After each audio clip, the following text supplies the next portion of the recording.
Today's visual novel is Kira Kira, which stars Maejima Shikanosuke. He's a young man who doesn't really seem to know what he wants to do with his life. He doesn't attend his club, he doesn't have many goals or dreams, and he recently just broke up with his girlfriend. This all begins to change when a young girl named Kirari starts working at his part-time job.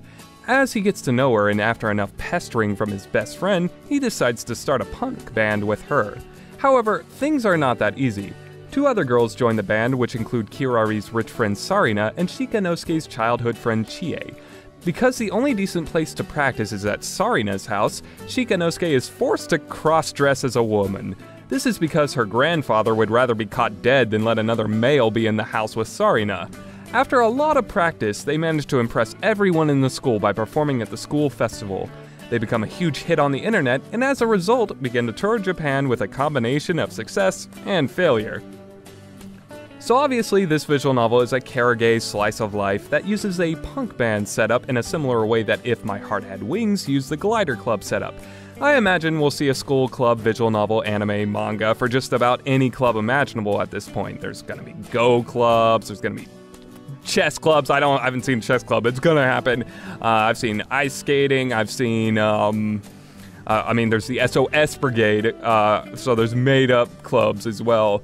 Just something that it's because anime kind of appeal and visual novels kind of appeal to young people, even though visual novels are 18 plus. But it kind of appeals to that section of youth. So we're gonna see a lot of that forever and ever, I'm guessing, because clubs are a big part of their life. So clearly the way this visual novel needs to set itself apart is in its execution, and for the most part it succeeds.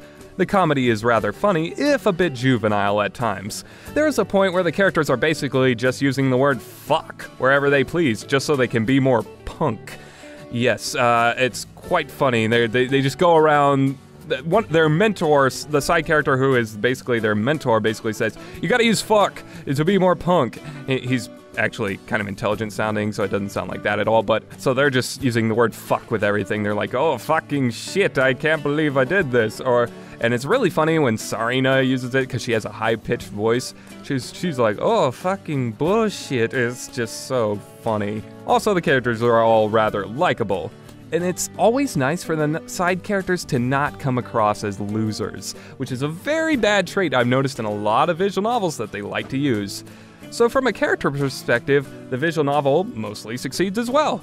You see, in side characters in a lot of visual novels, they just like to show that they can never get a woman. They always are just comic relief and not a lot else. Not the case here. Shikanosuke's best friend, kind of person he's just kind of weird, if anything. He's not a comic relief. I mean, he gets somewhere in life towards the end, not to spoil anything. So he doesn't come across as that. And the mentor person, he also comes across as just kind of weird. But, neither of them come across as the typical trait of being a loser like a lot of side characters. So that's very nice that the visual novel did that. More visual novels should do this. This was made in 2006, and God, so many visual novels just don't know what they're doing. If anything, some people might get annoyed by Kirari due to her Genki girl antics, but I never felt she was overly obnoxious on this part, and there's certainly been a lot of worse than her. But I guess it's still possible some people will get annoyed by her, but just because they might not like her kind of character type. Also, Sarina's voice being overly soft-spoken might grate a few people's nerves. But otherwise, I don't think people will have many problems with this cast. As for the actual execution of the story, I think the game does a good job here as well. While the pacing isn't necessarily fast or anything, it's still much faster than most charages today. The relationships adequately develop, the interest in the band, the formation of the band, they're practicing. None of this ever really seems to take that long. There's enough interesting events, and like I said, they succeed, they impress some audiences while they're performing, they screw up at times. So there's enough things to keep the development interesting and enough going. It's kind of like the Beck manga, but much better paced than the Beck manga. Though this mainly applies for Kirari's route, while the other two characters and the true ending felt significantly slower and less interesting. Actually, that's the main thing about this game. You're not playing it for the other two girls or that true ending. The main reason to play is for Kirari's normal route. It's easily the best and most emotionally impactful part of the game, and clearly the part the writers really wanted you to read. Even on Arrow Gamescape, I checked, most people praise Kirari's normal route. It's the best part of the game. I know the trend in character-oriented visual novels is that your favorite route will probably be who your favorite character is. But that's only because most Karage routes are, not very ambitious, they're pretty typical. But sometimes a Karage route does something like this. It's very rare, and when they do something like this where they're trying to do something clearly different than most Karages, then that logic doesn't apply there anymore. Even if you don't like Kirari, you need to read this route if you read this game. Don't skip this route. I mean, you could always download a save to get to the true ending and just play the other two endings, but you need to play this route. And if you just stop there, I wouldn't blame you, because the rest of the game is a little underwhelming afterwards, and the other two. So if anything, if you must, here's what I suggest. Play the two girls first, then Kirari's route, then the true ending, or download a save, two girls first, true ending, then Kirari's route, or just play Kirari's route and stop there. I wouldn't blame you. That's a great ending. Everything about that route is good, and the ending is great. In fact, this was the first Karage route I had ever played, and I still haven't found one that wasn't a true ending that has surpassed it. Obviously, something like Refrain I like more. I don't think there's any route in Grisaya I like more. I know I like Grisaya routes. I don't think I liked any route in Jisenjo no Mao. I like those two Karage routes as well. Well, Jisenjo no Mao isn't a Karage, but the routes are Karage-oriented. Because Amane, it's like, I really like Heaven's Howl, but the rest of her route, the part that's not Heaven's Howl, is not good. This route is basically all good. So, yeah, it's a lot more consistent. It's basically consistent quality, the whole route. It's just, everything about it's good. Pacing, development, the ending, top-notch. So, basically, that's where I'm going to mainly praise this game. And then sadly, that's also where the main weakness of the game is. Like I said before, the rest of the routes are not bad. In fact, they are certainly better than average thanks to the characters being good, but they don't aspire to being much more than normal Karage routes, it's the problem. So really, the best way to end this game is, like I said, you might not want to read Kirari's route first, because the rest of the game will probably disappoint you, like I said earlier. The art direction is a bit dated, of course, but still does not look bad thanks to the designs being kind of unique. I always feel like they have kind of circular kind of faces, and some of them look fairly similar, so that's a problem. I'm sure most artists would complain about it, but I like that they kind of look unique. They have their own little, Overdrive has their own little style with their faces.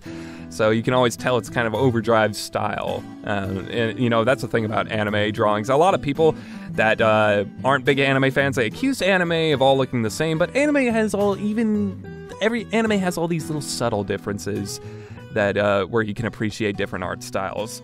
If anything, my only complaint with the art is pretty stupid, and that's that I prefer Kirari with pink hair, and she doesn't start the game with pink hair, of course. That's not really much of a spoiler, but I guess it is. I'm sorry if that spoiled you, but she doesn't start the game with pink hair. She gets it later. I just have a redhead fetish.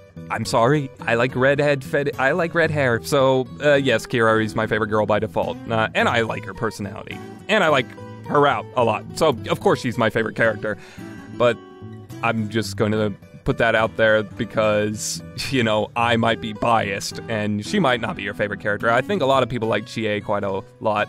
Musically, it's also pretty damn good as well. Clearly, being a band-oriented visual novel, you can expect a lot more rock in the soundtrack, a lot more use of guitars and the like, unlike most Karages. I won't say any track is particularly memorable, but they're quite nice. I quite listened to them. I never got tired of them. But even though the tracks are not necessarily memorable, the vocal songs probably will be. The vocal songs are great, and there's lots of them. Gonna bring back the Kirari's normal end. Her normal ending song is one of my favorite ending songs ever. A Song 4 is just so good. I love that singer. I love her style of singing. It's great. And overall, it's a great little Karage that doesn't overstay its welcome and has a lot of strong moments. The tone is both silly and also quite mature at times, which makes the game both endearing and also allows the audience to take it seriously when it needs to be.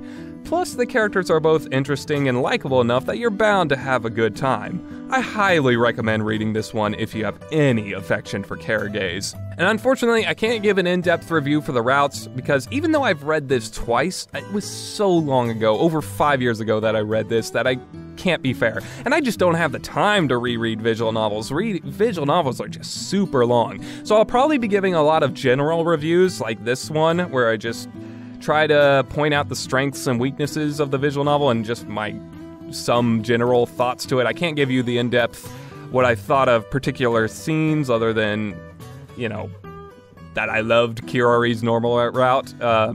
It's just been way too long, and maybe there's a little bias in there, and and my thought process has changed over as I've grown older, so I don't know. I'm kind of doing this review a little bit out of nostalgia, so I will try to do more reviews more often, but there will probably be a lot of general reviews from now on and not in-depth reviews, unless you really, really want me to do an in-depth review, and in which case, let me know and I'll try to do that. Thanks for watching. I'll see you next time.